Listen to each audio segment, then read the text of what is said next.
On the concept of seed oils, for starters, just help us understand, why is the metabolic expense so much greater with a seed oil than even a piece of bread?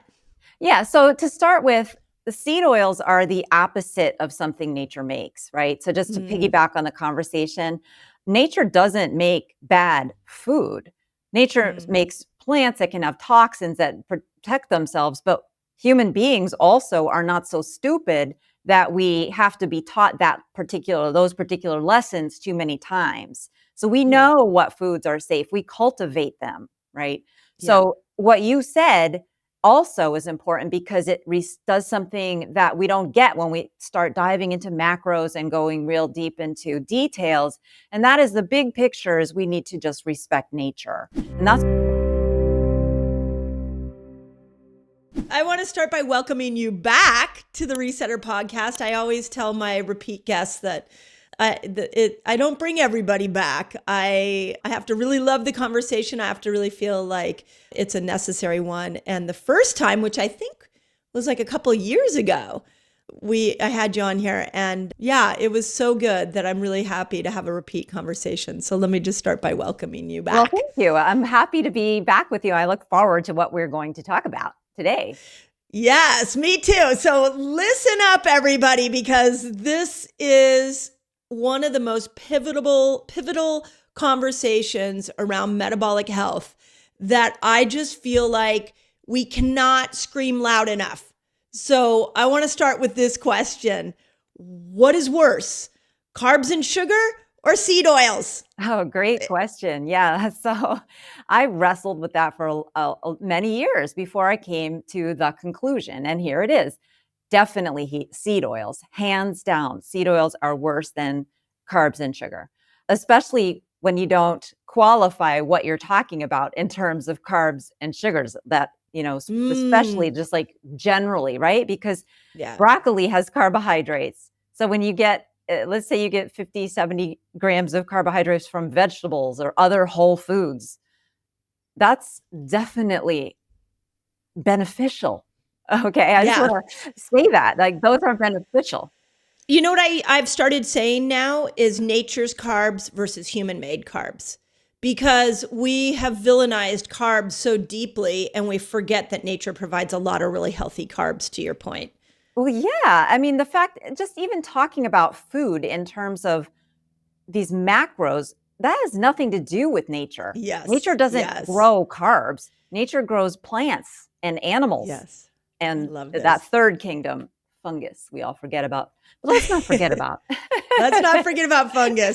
You know what? It's a really important point because I've been in watching the keto movement forever, and since it became really popular, and we went into this phase where we started villainizing carbs, and we forgot to, just like fat, we forgot to say there's good fat and bad fat. We forgot to say there's good carbs and there's bad carbs.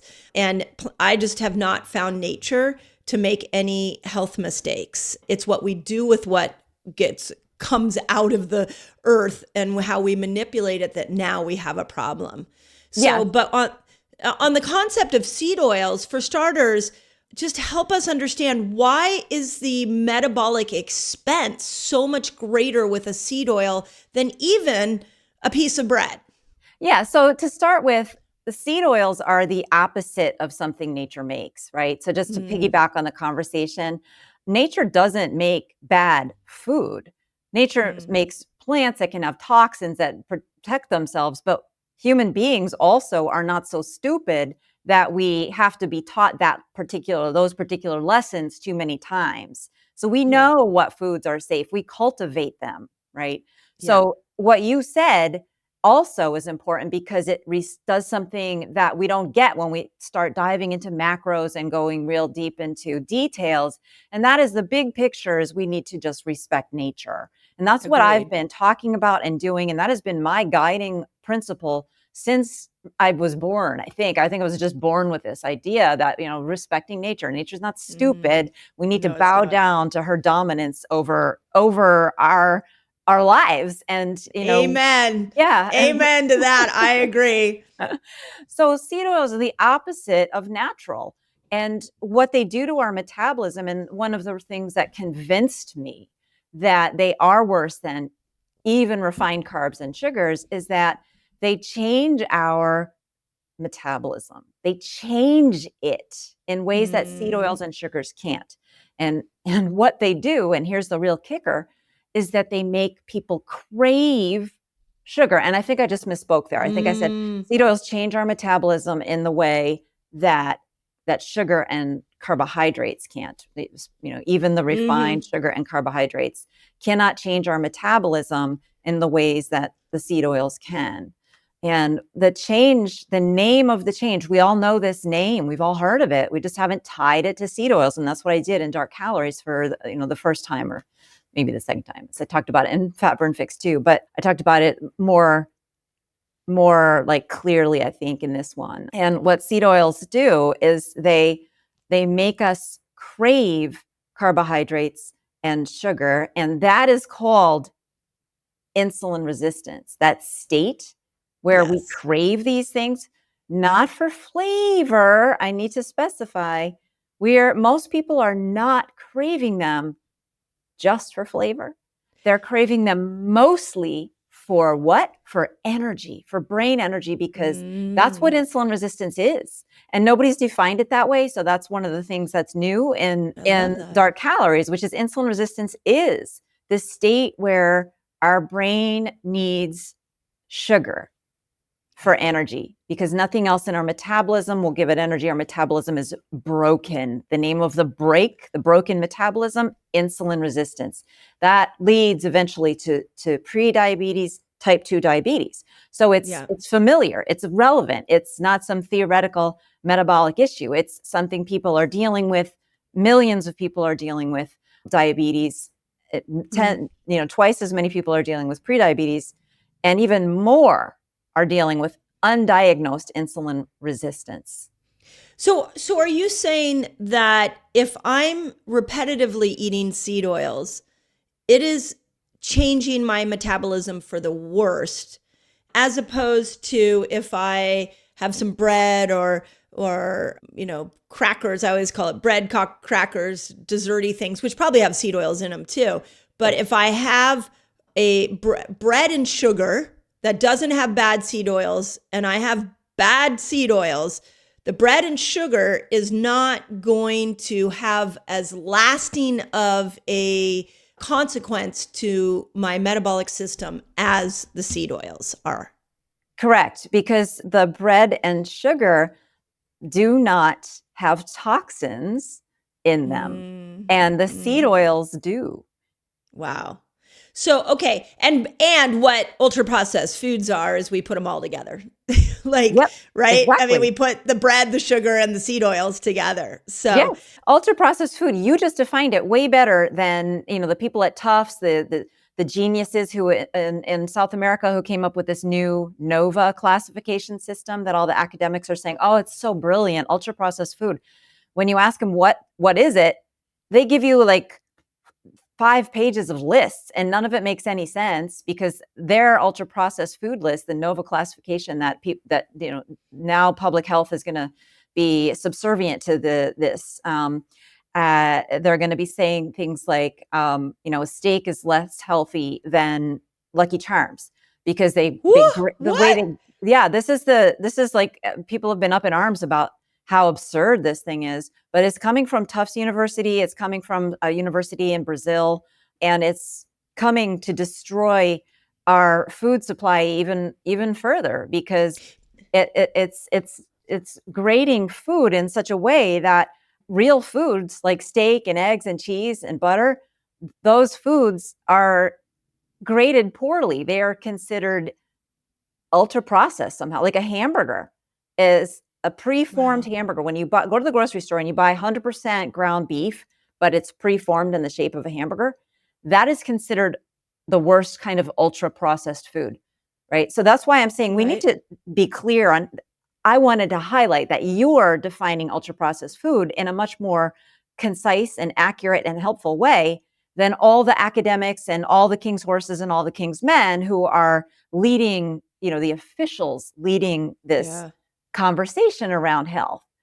Wow. And I do define, I have one more thing that I add Yeah, onto it yeah. in dark calories. I make that definition clear Yeah. in dark calories. And the one more thing is protein powders. Those are also really refined, like, the hydrolyzed Yeah. whey protein isolates and soy protein isolate and all this stuff that, unfortunately people rely on for their protein Yeah. because, they don't know how to cook often. But Yeah, it's like going back to simplicity is what we have to do.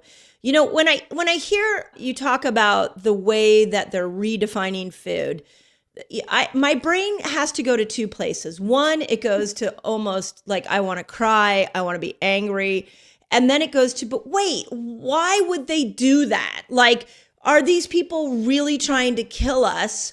Or are they just so focused on profits that they can no longer see the damage that they're doing? Like the information is too close to them. yeah, it's more the second than the first, I would Yeah. argue. I would say there's a lot of I don't care about people mixed in with that. I don't care about other people's health. Wow. And I don't Wow. certainly there's a ton of I don't respect nature. And so in Mm, the end, a lot of these people are, so much. like they're wealthy enough, the people leading the conversation, they're wealthy enough that they go to restaurants that don't use these oils, or they Yeah. have personal chefs. They're just not exposed to them. So they're protected in ways that they Yeah. don't necessarily even understand that these oils are bad. They don't even have to. They just know that they make money by doing what they've been doing, which is ignoring the science on seed oil toxicity and, running nutrition departments at universities that get Yeah. funded by the processed food companies and or the drug companies. Yeah. Hello, Yeah. conflicts of interest. Hello. I mean, how is Yeah. that? It's really just a simple matter of, well, this is what some people used to call crony capitalism. Hmm. Capitalism can be good, it can be bad. And Right. crony capitalism is bad. It's out of control, Yeah. money out of control. No ethics, no care behind it, no Yeah. thought for the good of the other people. It's only the good of your pocketbook. That's what crony capitalism is, and that's Yeah. what got us here. Do you think that the seed oils has been the number one contributor to obesity, and now we have a world that's obsessed with these weight loss drugs? Do you Yes, feel like there's a tie between those two? 100%.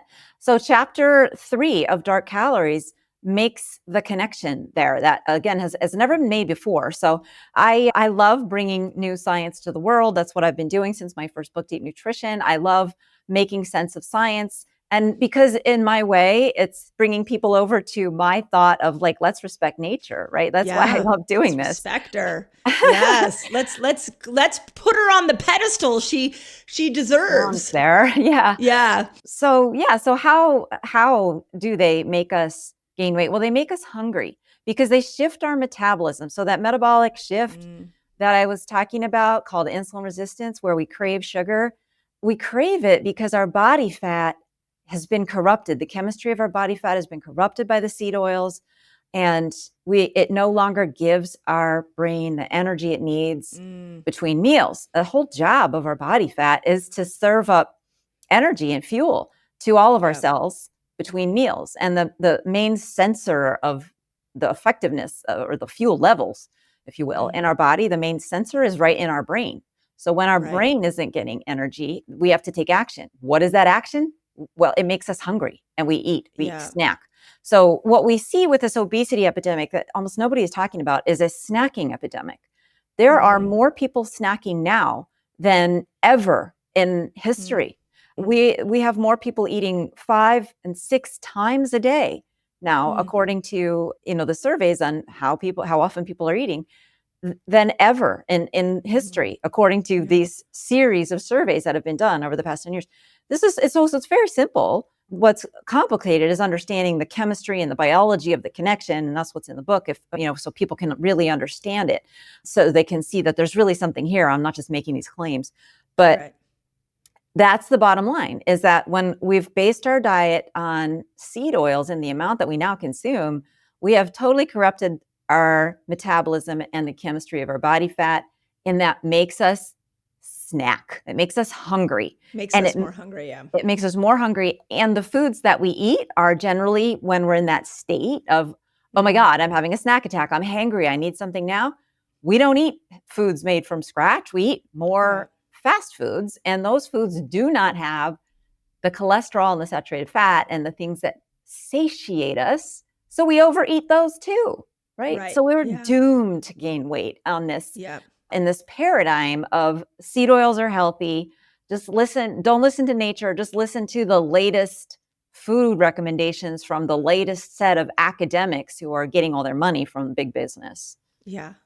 So it's interesting. I just saw an article this week that came out. I don't know when it was actually published, but it was showing that this is the way it was explained, that a high fat diet actually will shut down will upregulate the bacteria that shuts off the production of GLP-1.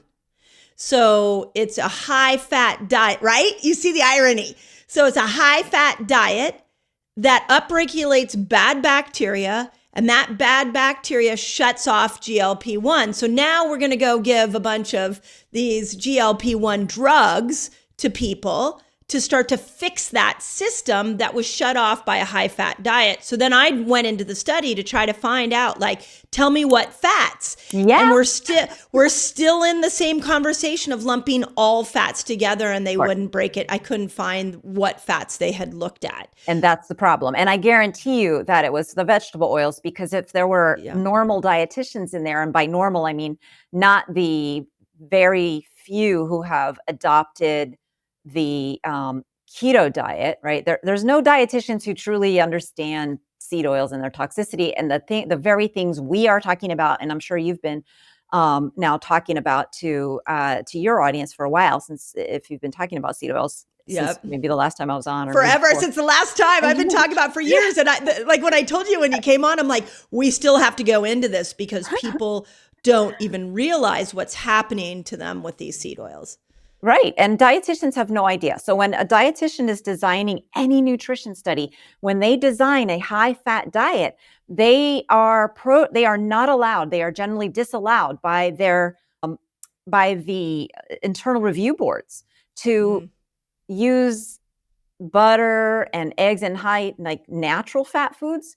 So to make it, because they are cut by this 10% limit of saturated fat. You are, and their belief system is that more than 10% of of total calories coming from saturated fat is deadly, going to cause a heart attack. So they are bound by that mythological belief system that's been instilled in all of us now for reasons I talk about in Dark Calories. And it's so important to understand the story.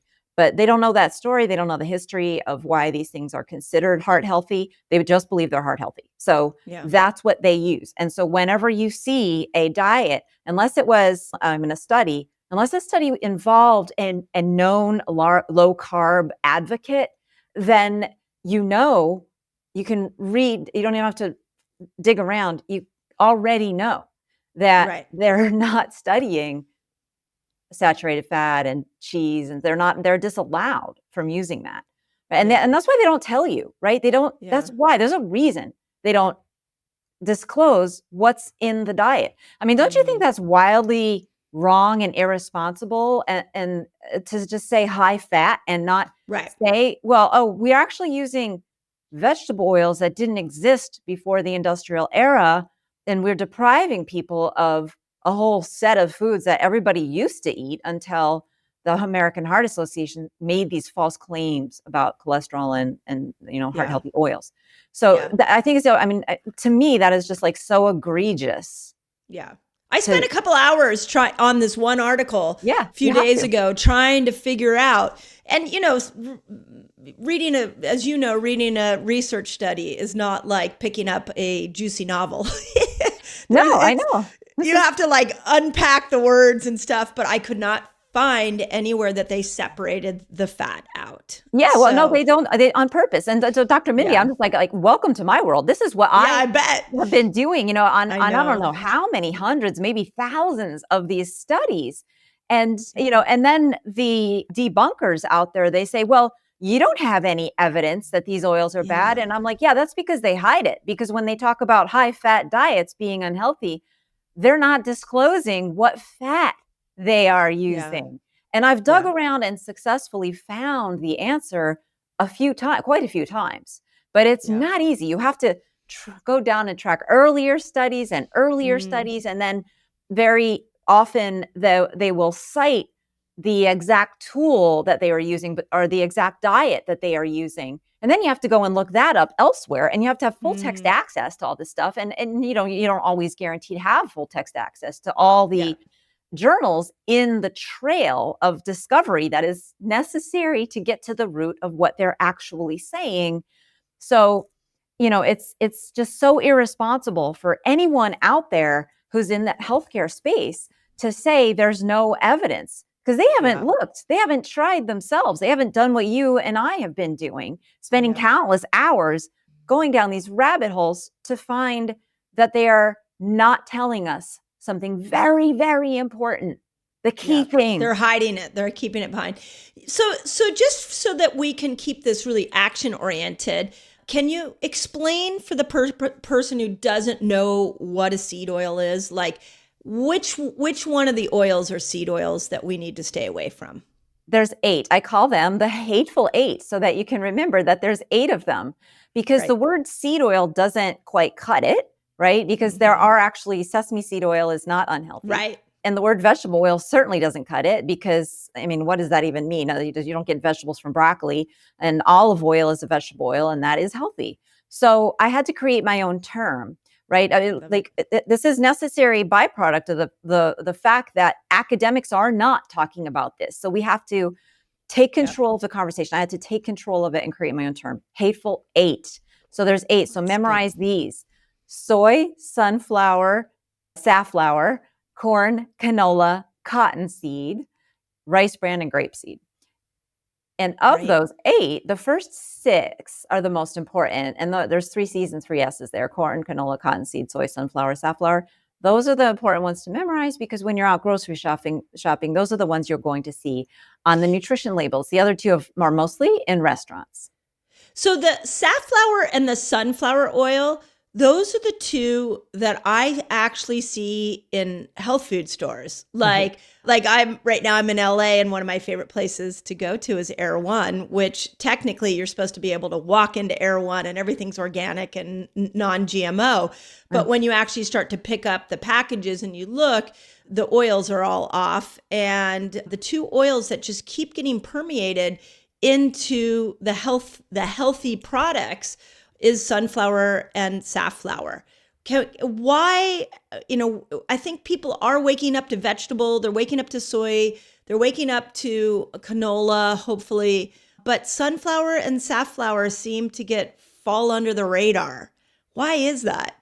Well, they just have this healthy aura. They've managed, they're a little more expensive, and Mm. they've promoted themselves as healthy. And there's They have this a good PR team. basically, yeah. Uh-huh.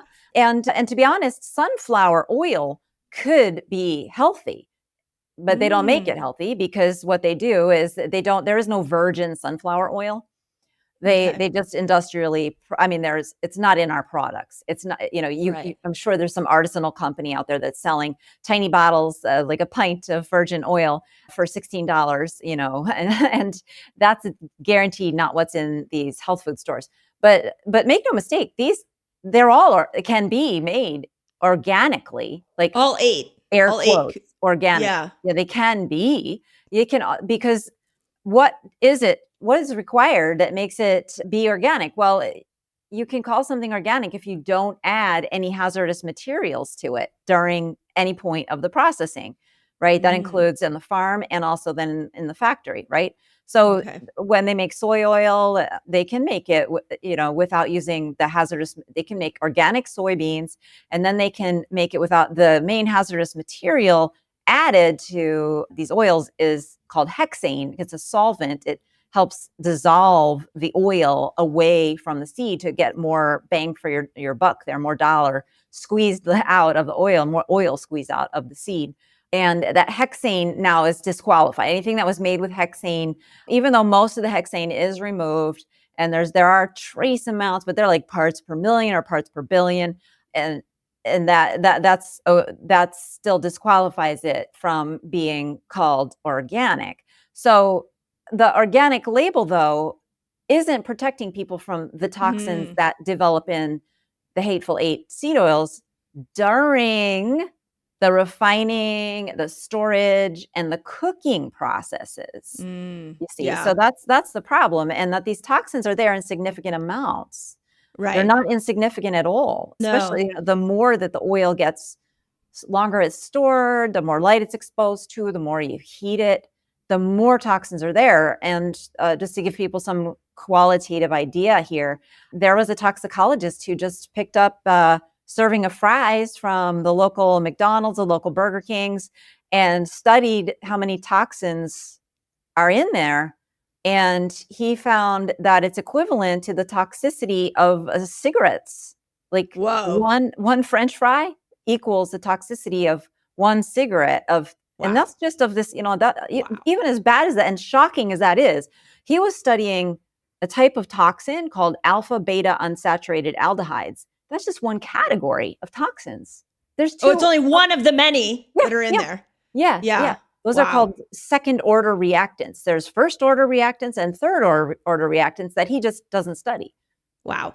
So if I'm eating these hateful eight, one way of looking at this, and I really so want my listeners to understand this, because the way I'm interpreting what you're saying is when I eat these eight, I am actually depriving my brain of energy.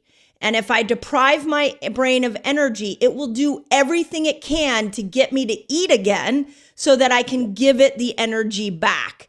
So if you want to increase your hunger, eat these eight over and over and over again, and you will be more hungry. Yes. And the one thing I would just say to add to that is that when you've been eating these oils over years, right, which we all have, because the short-term effects are different than that metabolic disease consequence of insulin resistance. That takes modification of our body fat. It takes depletion of our body's antioxidant systems. And that process takes consuming these oils for a matter of, I guess months for infants or year, but it seems like years, right? And I have to say it seems like, because no one actually studies how fast can you give a human insulin resistance by serving them up a diet of these oils. But when you do these studies in mice, you do it in a matter of weeks. Of course, their lifespan is shorter. Yeah. Their lifespan is shorter. So, how does that translate? Well, I mean, we were just left guessing, but you can just look at the numbers of people who have insulin resistance. And I haven't mentioned this, but it's more than 99% of the American population is already insulin resistant. And that's because the American population has no clue that they are eating 30% of their daily calories from these oils now. It wasn't quite as high 20 years ago, but we've been eating them in massive quantities, hundreds of calories a day for decades. Yeah. I've been sitting with a lot of people who are on the weight loss drugs and just asking, tell me what you experience. And the only thing that people can really, that's a unifying idea, is they're like, I'm less hungry, so I eat less. So I'm thinking, if I look at that mechanism around the upregulation of these bad bacteria that shut off GLP-1, and now we'd have to add that in to calm hunger, the real thing that I would do would make sense is let's get rid of the hateful eight, and then let's lean in to eating the right oils. So what are the right oils that will be healthy for me? Well, so let me that study that you brought up, I'm glad you brought it up again, because I want to push back against that conclusion that they make us draw. Great. Right. Okay, I mean, great. you correctly picked up on the fact that whatever it is doing that is bad is coming from the vegetable oils. But that business about GLP-1 is nonsense. It's the fact that it's damaging the metabolisms of whether it was people or rats or whatever animals, probably animal that they're getting these studies from. It's damaging their metabolisms in the same way that it damages human metabolisms. The microbiome is this black box that folks are using to just blame everything now on the microbiome. I don't know if you noticed that, but like everything is the microbiome is, we got to, blame the microbiome on everything instead of just blaming our diet. But certainly the oils change the microbiome. Okay. Yeah, there's no doubt about that. The studies have shown that. Whatever you eat will affect your microbiome. But the idea that it is as direct as and simple as cutting down your production of GLP, that is a fantasy. People who are insulin resistant, they produce GLP. The problem is their brain is not getting energy. What is GLP? It's just a satiety hormone. Right. And when your but brain could both things be going on at the same time? I suppose, but if there's any truth, let's talk about the relative importance. I would say that there's like 0.1% relative importance, because vegetable oils do so many other bad things to our health. Right. That has nothing to do with the microbiome. And I'm sort of, like, I don't mean to poo-poo the idea, but we have to get our story straight here. We're listening to people who don't understand what vegetable oils are. They're drawing conclusions because the microbiome now has become the scapegoat for everything that they can't otherwise explain. Have you noticed that? Yeah. I mean, here's what I think is that the human body is very complex, and it always does the right thing at the right time. It's always adapting to whatever environment you put it in. And we now have it in a toxic soup. Yeah. And in that toxic soup, the brilliant body does not know what to do. So it takes all these toxins and it stores it as fat. And fat is really a way of saving our life. And we go and we villainize it, and we're trying to make it go away, but we haven't addressed the toxic soup. That's really, the way I look at it. And so, but what you are bringing to the conversation that I think I really want to point out is, why is everybody so hungry? Why is everybody so hungry? And, I can tell you that I live what I call a fasting lifestyle, where I tack on a fasting window almost every day. Not always, but most days I'm fasting anywhere from 15 to 17 hours. And then when I eat, oils is the number one thing that I am protective about. And the biggest challenge I have at 54 years old is I'm not hungry. I am not hungry. And I think a lot about the Okinawa women that we put up on a pedestal as being like, why do they live so long? Well, they eat less calories. Well, why do they eat less calories? Because they eat real food that came from nature. It's not complicated, people. So this is where I start to get irate. I'm like, let's go back to simplicity. And so whether we're going to throw the microbiome under the bus, or we're going to throw genetics under the bus, the bottom line is our food system has gotten to new levels of harm. And we have to start calling them out, which is what you're doing. And we need to start pointing our fingers at things like olive oil and avocado oil and like other oils that people can lean into that don't have the PR team that the Hateful Eight have. Right. Like anything else is good. Like you'd asked me what is, good. So, I mean, I'll give you my favorite 5, and that is butter, olive oil, peanut oil, that's unrefined, and sesame oil, also unrefined, and coconut oil, unrefined. Right. Okay. So, any unrefined oil is going to be good. And oils that are refined, some of, those that are not the Hateful Eight are not as good for you. Right. Yeah. And they're best avoided if you can do it. Like, so avocado oil that's refined is not as good as unrefined avocado oil, but it's not as bad as the Hateful Eight. So, but there's a middle category. Is that what I mean? There is. Yeah. Yes. It's, I call it okay, but not great. And it's essentially empty calories, right? So, we were talking earlier about sugar and refined flours.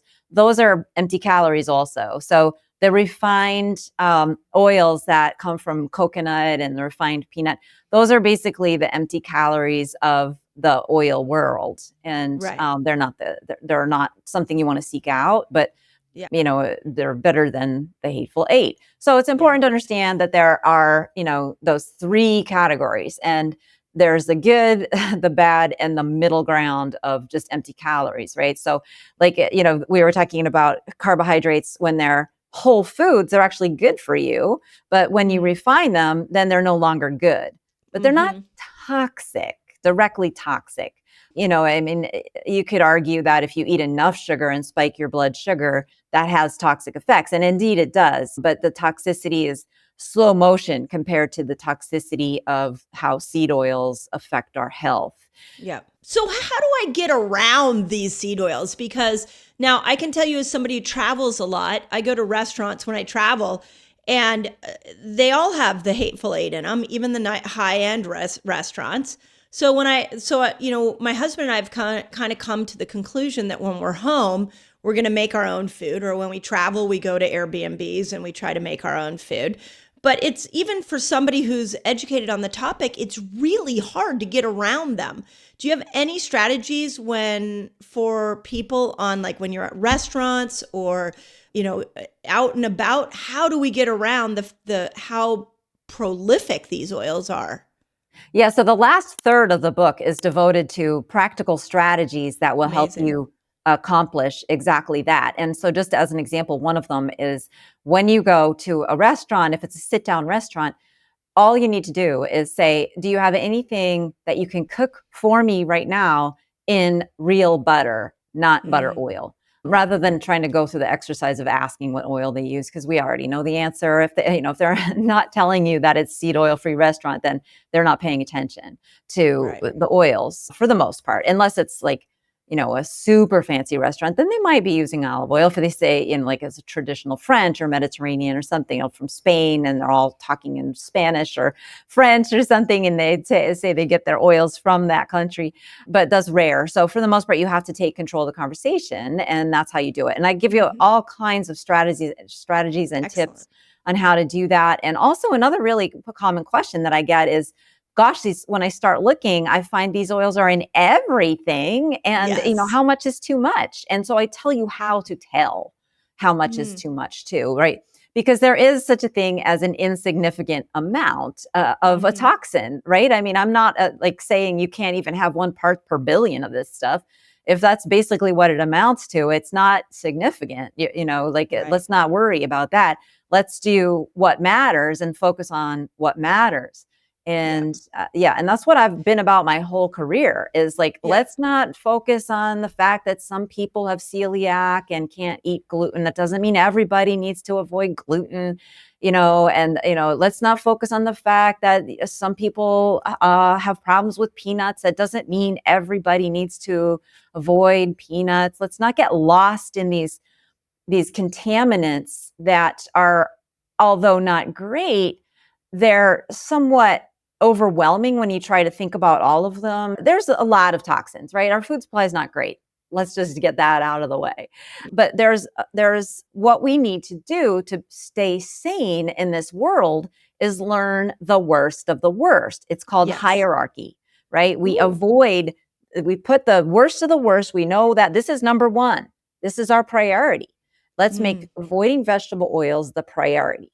And then the next thing I say is don't eat excessive amounts of unnutritious, non-nutritive carbohydrates. And sometimes that includes things like rice. I mean, white rice does not have very much nutrition in it, even though it's, people think of it as a whole food. It's not really a whole food. We've removed the bran, white rice. So, so that's the hierarchy. I like the way you think that. I really think that's important because, again, this topic is so confusing for people. And I think we have to start with the understanding that the food system is getting worse and worse, and people are really struggling. I've been really intrigued by a concept that I hear a lot of people talking about right now called food deserts, and how in parts of the United States, people don't have access to high quality foods. And so they're going into their 7-Elevens and they're eating meals out of there that are packed with these seed oils. And then we're creating all these cardiovascular and metabolic problems.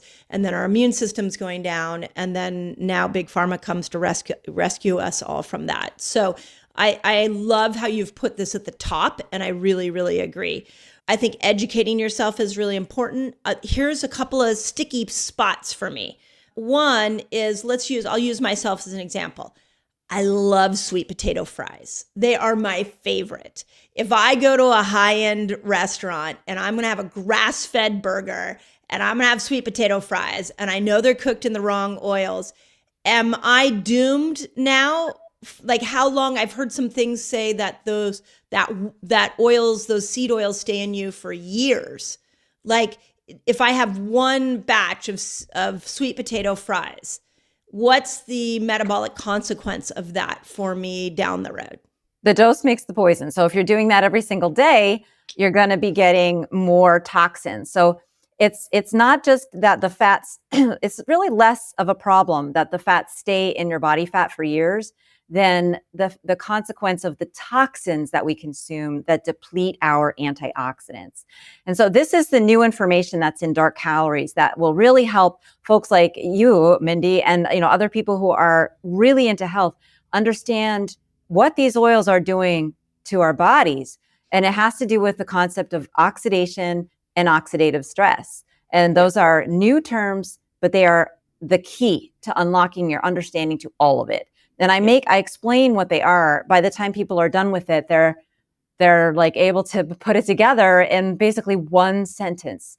And that really, really is essential so that you understand cholesterol doesn't cause heart disease, that you understand that you can get control of your inflammatory diseases, whatever it may be, whether, celiac is an inflammatory disease, right? It's an autoimmune disorder driven by inflammation.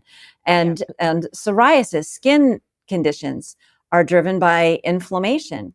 You can get rid of, if your family has a history, or if you're worried about somebody with memory problems, you're worried about dementia, you're worried about Parkinson's, that is all related to oxidation and oxidative stress. And the reason that I knew seed oils were problematic, basically very soon after I discovered that they existed, was that I knew that they oxidized easily, and the oxidation really was the key to understanding it. But oxidation happens in our body, and that's the missing link in all of medicine. That's why doctors cannot tell you why you have thyroid disease, or why you have leaky gut, or why you have an autoimmune disorder, or why you have brain fog. Doctors cannot tell you that because they do not understand oxidation and oxidative stress. I 1,000% agree. And if we've learned anything from the weight loss drugs, I'm going to keep coming back to this one. It's that the thing that will motivate people to make change is something they can notice in themselves, which is why I really love this idea that when the brain is deprived of energy, when you're eating all these seed oils, your hunger goes up. Now we have a very motivating conversation. Oxidative stress, as challenging as that is, I don't think the lay person typically can understand that or is motivated by that. But where I want people to take this conversation and run with it is, if you're hungry and you can't get your hunger under control, go on a seed oil free diet for 90 days and see what happens to your hunger. Prove it to yourself. People are paying $1,000 a month for these weight loss drugs. Let's do just a test. And I don't know if you've done this, or a challenge. Let's just get off seed oils for 30 to 90 days and let's see what happens to everybody's hunger. You're going to notice it. Yeah. How long? 2 weeks. Okay. That's what I want to know. And that's in the back of the book. I help you take your own 2-week challenge, and I walk you through exactly what to do, how you're going to clear out your kitchen cupboards, what to check for, what to shop for. I have a shopping list. I have a meal plan. I have very easy recipes for people to follow. And yes, absolutely. The understanding the link between brain energy and hunger is key. And I have an entire chapter devoted to that. It's chapter 4. It's called Fat Bodies, Starving Brains. That is the connection. I mean, to understand that there's science behind this, it's not just me making stuff up. That's why we want to be, let's not scare people away from terms that they need to know. Oxidative stress, I'm not saying you did that, but that oxidative stress is the term we need to know. We've already adopted all these crazy terms, right? GLP-1 and microbiome. Yeah. Those terms don't help you as much as understanding oxidation and oxidative stress. Again, hierarchy, let's understand what is going to help us the most and use our limited brain time, limited concentration. We all have limited, things we can learn to learn the thing that is the central concept of what is going to save our life, because oxidation and oxidative stress right now have been killing us. Yeah. They are in the process of killing you right now if you're still eating the vegetable oils. Yeah. And I would 1,000% agree with that. And I have little tantrums in my house all the time when I look at the news and I watch, people who are well respected like Oprah stand up and, advocate for the weight loss drugs. I feel like the weight loss drugs, although they are helping a lot of people temporarily, it's like the elephant in the frickin' room is that we're not talking about what our food supply did to create this obesity problem. And then if we bring it down to the person level, it's like, okay, if you're just struggling to lose weight, if you're just finding yourself hungry all the time, take your 2-week challenge. Try getting off the seed oils, buy your book, follow the 2-week challenge, and then go and see how your hunger changes. And to me, that's giving the person the power back. And I'm just really grateful that you are fighting such an uphill battle, because I know that the food industry probably has your name as a target. And I wonder sometimes. is not very excited about books like this, because there is a huge profit in keeping us overweight, sick, medicated, and coming back for more. And really Mindy, is so sad. Since your audience is concerned about GLP-1, whether they should take them, whether they will help them, part of chapter 4, I explain exactly how they work and why they help. And so that you can understand that, yes, so sure, maybe they can be like a temporary thing that helps you at least be less hungry so you can adapt some of these changes. But then, you won't be able to get off and stay off unless you adapt some of these changes. Okay, have you been watching my videos and you're like, I don't know how to put this stuff all together? You might need my fasting lifestyle free course. I'll teach you exactly how to do it. Just click on the link above, it'll take it to you, and it's absolutely free. My gift to you. I use the drugs. They've been around for decades as diabetes treatments. Yeah. And what everybody said was, they were disappointed that it didn't really help their sugars that much, but boy, they were able to eat less.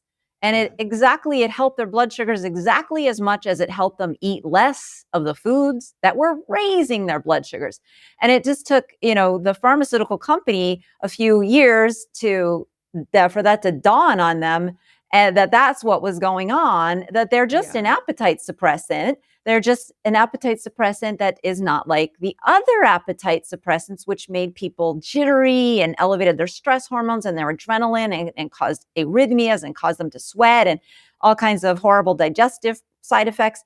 This is a appetite suppressant that our body normally makes, and that actually it does make. It's just that it doesn't make 1,000 times the normal amount. But when you inject yourself with a GLP-1, make no mistake, you are injecting yourself with 1,000 to 10,000 times the normal amount of GLP-1 in your body's system. Right. It's not, now you've put yourself in an abnormal situation. Yeah. It is hardly natural. But that doesn't mean that they don't help some people, because some people are just metabolically damaged or have like relationships with food that are really deep-seated and makes it very difficult. They have food noise. I don't know if you ran across that term, but that's what people told me when I was using it for diabetes medication. They would say it calmed the food noise. Yeah. No, I've had a lot of people tell me like I can think about other things, which so it's like such a double-edged sword, because you're like, it's a miracle for so many people, but we are still not having the right discussion around it, which is, how did we end up in this place? Right. And I want to go back to how we started this. I think your insulin resistance is causing a deficit of energy in the brain. So you start to crave more is brilliant. And Thank I you. hope that people are really motivated to, if nothing else, get the oils out so your hunger changes. And I think that's incredible. So Yes, yeah, absolutely. That is, I think that's the key. That was a lot of what drove me to write this book, was to help people understand what I call it the Dr. Cate's energy model of insulin resistance, because it's beautiful. a new idea. It's like great. right now, there's no explanation. The American Diabetes Association says we don't know what causes type 2 diabetes. It's a mixture. It's who knows. It's genetics. It's the lack of exercise. It's being overweight. Oh no, now it's the microbiome again. There, can't forget that. It's the toxins, right? It's all these things.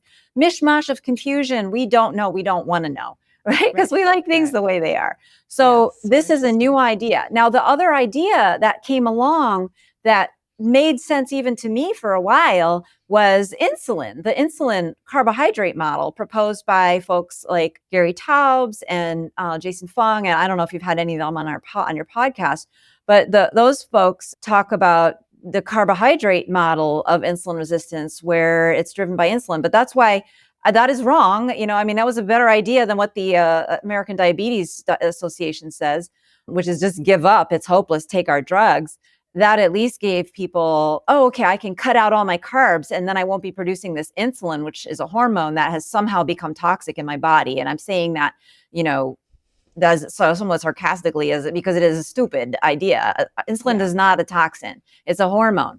And your body is producing insulin when you're type 2 diabetic, is producing a lot of insulin because you're insulin resistant. And the carbohydrate model does not explain how we got into that insulin resistant state, or why are we, all obese now, because how it does not draw those connections. It cannot explain it. So it's the energy model of insulin resistance. I want that phrase to be out there now, because it helps people understand energy in their brain.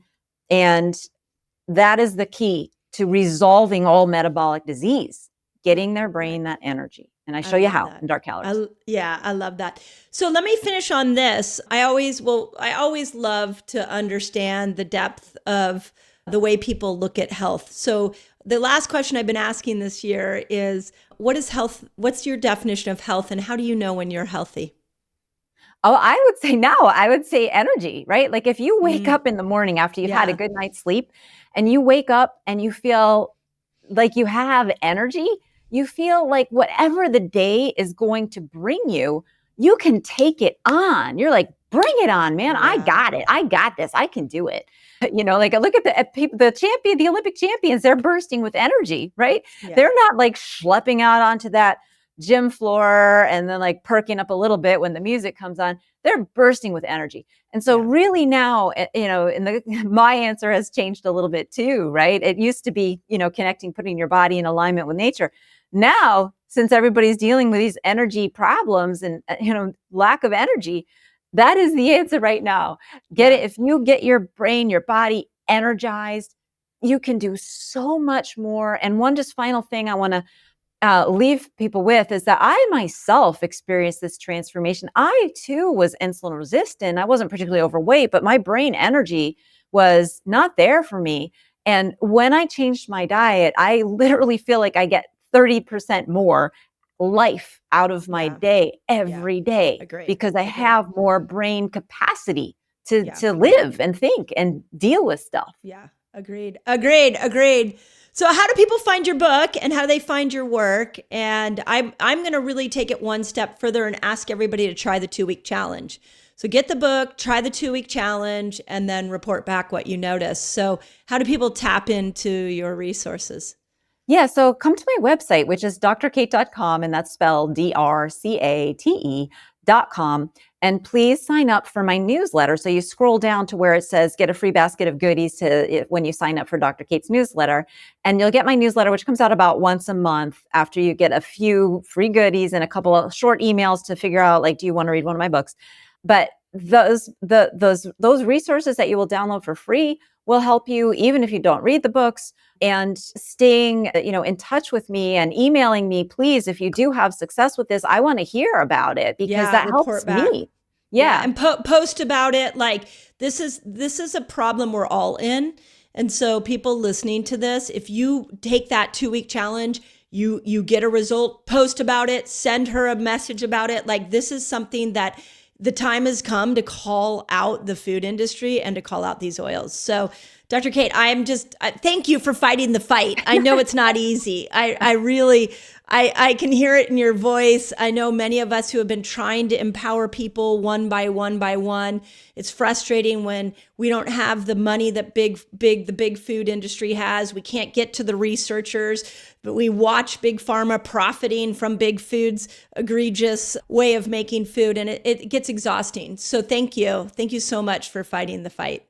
Well, thank you doing this, for fighting with me. We're we're in it together, girl. In arms, I guess you could say. Yeah, agreed. Yes. Well, thank you so much, and thank you for saying about the posting about it. That's brilliant. I like that. Yeah, I've hit a new level of okay, everybody, rise up. Like that, if we don't advocate for ourselves, we are going to continue to watch people we love die. The chronic statement that I make is, even though your health situation right now may not be your fault, it is your responsibility. And when you make a change, you can inspire others by posting about it. So again, Dr. Cate, thank you again so much for your passion, your knowledge, and fighting the fight with me. Thank you. I've really enjoyed our conversation. Yeah, thank you. Okay, are you fasting and you're still not losing weight? Check out this video because you might be missing a key part of your fasting experience that's going to unlock weight loss. So if you think about it, all the humans that emerged out of that time have the gene that allows us to go without food. And that gene, they believe, is in all of us today.